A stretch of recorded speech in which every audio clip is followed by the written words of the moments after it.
Hello everyone, ThePandaPhotographer here, and let's talk about the Logitech G602 gaming mouse. If you are a gamer, please note that this is going to be more for the enthusiast editor and photographer in mind. Yes, I'm a gamer, but this video is not about gaming. But I also want to state that I'm not sponsored by Logitech. I purchased this with my own money, so this is a real world review, independent review. This video may be longer than others, but I really want to stress and get down to this particular mouse and show you what you can do with this gaming mouse. Now, I'm going to be using the micro keys on this gaming mouse to launch applications or do shortcuts. So how I'm going to actually demonstrate that is setting up my profile. But before we get into that, do subscribe to the channel. Do like and share the content, but if you leave your comments down below after the video, let me know if I missed anything. But I had to set up a new profile, and that profile, I had to name the profile Adobe. Then I left the descriptions as programs, and I selected those programs. How do you select the programs? Well, you have to literally go into your C drive. Now, I recommend if you are a PC user, Windows 10 and any other important applications should be only installed on the C drive. If you want those updates, you want all the updates for, especially for Adobe products. So keep that in mind. You're going to go in Program Files. We're going to go to Adobe. We're going to go into Lightroom, and we're going to select the exe files because it's going to help us launch those. And once you're done, now you can go in here and reprogram the mouse. So now you can name it Lightroom or whatever application that you may want to launch it. And you're going to do the exact same thing that you just did in profiles and shortcuts. See, I got shortcuts highlighted. Don't click OK just yet. The keystroke is important too. The keystroke G7 will come up as the number 1. Don't mind that. You already know in your head that G7 is the key. And you're going to name it Lightroom again. But don't click OK just yet. You see this option here, repeat option? While press is what you're going to also select to trigger the app to launch. And once you're done, which I'm demonstrating right now, Lightroom will appear. And then I press G8. Now Photoshop will appear. Now each of my apps are programmed on my computer based on the brightness. I do not, I repeat, if you're a photo editor, I never go over 80% brightness because I want my colors and my brightness to be just identical as what people see on their iPhones or their mobile devices when I'm doing Instagram or publishing my work. And as you can see, Photoshop launched and basically Lightroom launched, as you can see. So it does work. Now keep in mind, DPI up and down, you may want to leave those keys alone because while you're using these applications, you may want to change the speed. And as I said, this may be an argument here about if the human eye can actually really detect the DPI speed or if they actually really uses DPI at 2500. Honestly, I don't use it at 2500 because it's just too fast. I like to leave it at 1000 because it's more accurate and more precise when I'm using applications, especially in Lightroom or in Premiere. I don't want to make mistakes. And if you use it at a certain DPI, your workflow would be much faster. Instead of like a millisecond or 2 seconds counts in a workflow. So mind you, but this is how I would set it up. Now keep this with a grain of salt. Okay, this gaming mouse is $80. You can buy it right now for $40. It's on sale due to the Christmas holiday. This is a good steal. Now it's just not a gaming mouse. It can be programmed to use it in multiple functionalities and multiple application scenarios.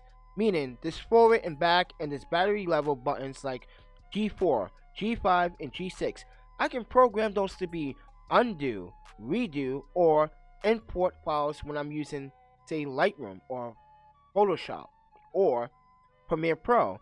I can absolutely do that and get the best out of this mouse. I can program it individually for each program or application itself. Maybe I want Lightroom to just be Lightroom and just have Lightroom, and these other 5 keys can be also keys that I can use when editing photos. Now, keep in mind, I use this gaming mouse on a multiple surface. I used it on marble, hard marble, stone concrete, stone. I used it on the grass and dirt. I used it on certain glass, which I'm going to talk about in a second, but it works on a lot of surfaces. Now, on glass, it depends. Now, I noticed on glass that when it is casting its own shadow, it does work, but there is some type of lag there, but it still works. Now, if there's glass with some type of color distortion or some type of color to it, it will definitely work for sure. I tried it out. Now, at the moment, I'm using this on a white table. And you guys may be wondering, does it work on a white table? Yes, it does work on a white table. It works on a lot of surfaces, even crumpled up paper that I did in the video. I crumpled up some paper and it worked on that. I actually recommend this mouse because it works on most surfaces. Now, if you're righty, you're righty. But if you're lefty, I'm sorry guys, there's no left of the 602. And they should make a gaming mouse for ambidextrous people like myself and like for you, if you are a lefty and a righty. Now, mind you, I used to have a Logitech G602 and I had it for 4 years and it died. I think I really worked the hell out of that mouse a lot. Then I bought another Amazon cheap gaming mouse for like 11-12 bucks. That thing did not last no more than a month, so I got rid of it and went back to Logitech. So I'm a big fan of Logitech's hardware and software, and the reason why I'm a big fan of their software is that it gives me options to program my mouse the way I feel fit with my own computer and my own experience. So please do play around with the software and make sure that you do update the firmware and the software each and every time they come out, and make sure that you do restart your computer. But with that said, let's talk more about the Logitech. Hello everyone, so let's talk about the gaming mounts durability and design. Now, this is for small hand users and for big hand users. So if you have big hands, trust me, they give you a lot of length, extra length, and I have small hands, by the way. And you can see where my hands fairly fit very nicely on the mouse. Now, this is why I say they give you a little bit extra length on both sides. So if you have small hands or large hands, he or she, Logitech designed this mouse to be perfect for the everyday average user if you're at your workstation or if you're doing a little bit of gaming, but we're going to really focus on work utility here. Now, the design on the click, left and right click, is pretty nice. Very nice plastic finish, but premium finish, by the way. You can tell when you buy a product that the plastic materials either has a really too much of a smooth finish or too much of a rough finish, but this one has right between, and the build quality and the thickness of these click buttons or these click materials here is pretty nice. So Logitech was really thinking about build quality. The rubberized texture here is for your palm area, but it's smooth at the same time, so it's not too sticky, but it's just smooth enough where it grips to your hand nice and comfortably. Now, in this area where your thumb rests and the rest of your hand does rest, I like that tactile feel to this. It doesn't have my thumb slip at all. It's nice and grippy, and it's nice and very feels very premium by that. And to me, I think this design is more like a sports car than anything else. I think Logitech was going with that sports car theme. I'm not quite sure, but it just feels and looks like a sports car. But I have to say, I'm very impressed by the build quality. Now, durability wise, we're going to have to see in the long term. I only had this for about a week, but so far I'm very impressed because, as I said before, I played around in the dirt, I played around in the grass, and I was able to wipe it off with the microfiber cloth, and look, it's still looking like brand new. So build quality and durability, I would probably right now give it a pass. And the pass is approval to just let you guys know that this thing is built like a tank. So I'm really impressed with it. So let's talk about the base of the surface of this mouse. Now, there have been reports that Logitech and others have claimed that you can get 5 to 10 million life cycles out of the base here.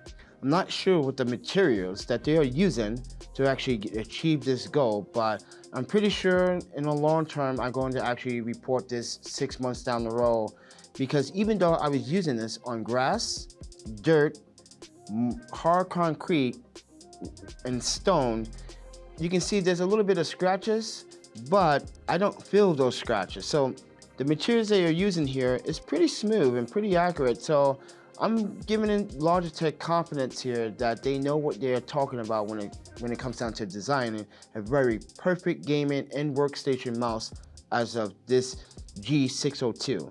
Now, the build quality seems great, but as I said, we're gonna talk about a long term down the road, but I do like how smooth the base is and how accurate it is. Even at DPI speeds of 1000, it's pretty accurate on a lot of surfaces that I have used. Now, on rough surfaces, it can be smooth, but you may have to increase the DPI sensitivity based on the surface. So mind you that. But other than that, it's a pretty damn good mouse for even gamers, retouchers, editors, and workstation personnel. What's up, everyone? So we back in Premiere Pro, and I just want to show you guys my timeline. So this video clip has taken me about 2 hours to put together. That includes animations, it includes the transitions, the audio, the music, timing, breaking it down, doing cuts, and I just want to show you guys what I have came up with so far. Now, you already seen the beginning of this video, but I want to show you the process when using the Logitech G602 gaming mouse. And as you can see, it's pretty accurate to get to where I need to get to the scenes or graphics or animations. As I said, I have it at a DPI speed of 1000. So I really suggest maybe hitting 1000 and use 1000 as your accuracy point, because it's very precise when it comes to selecting tabs or settings or effects. And I can just go down here and just click fast and be quick about it. But let me just play this for you guys so you guys can see how the timeline here, just to let you guys see what I have contributed to the first part of this video.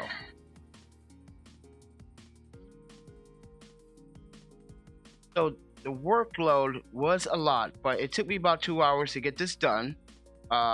This first part here. Now, note, this is a 8 minute and 32 second video that has been finished already. I haven't even finished the second part yet. So, the third part, I'm sorry, third part, because this is the second part.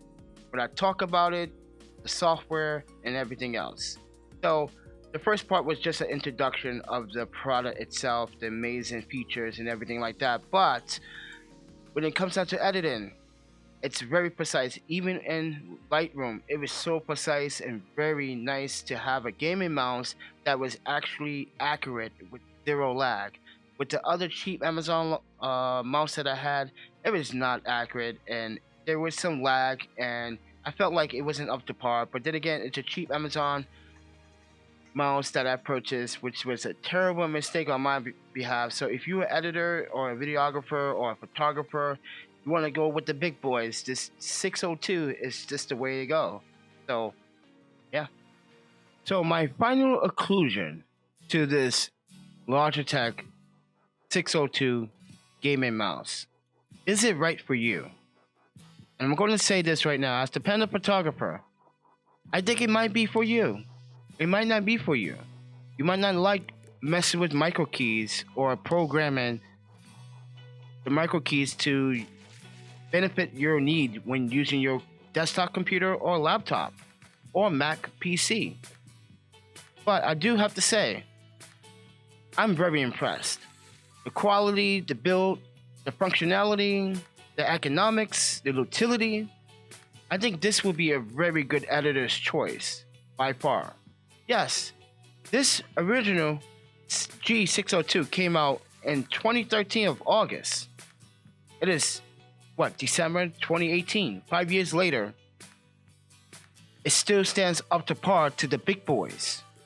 So, with that said, as the Panda Photographer, it's up to you to decide after this video if you're going to purchase it or not. I can't make you, and I cannot force you to purchase something just because I tested it and I play with it. You have to choose for yourself if this is right for you. Think about the economics, think about the utility, the durability, the functionality.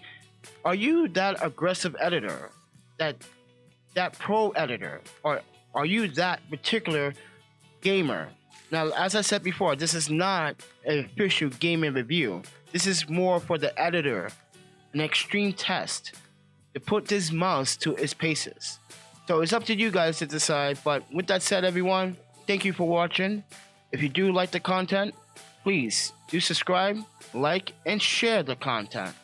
If you guys want to support what I do as a travel photographer, please help me out with the PayPal donation link. The link is down in the description below. It really does help me out.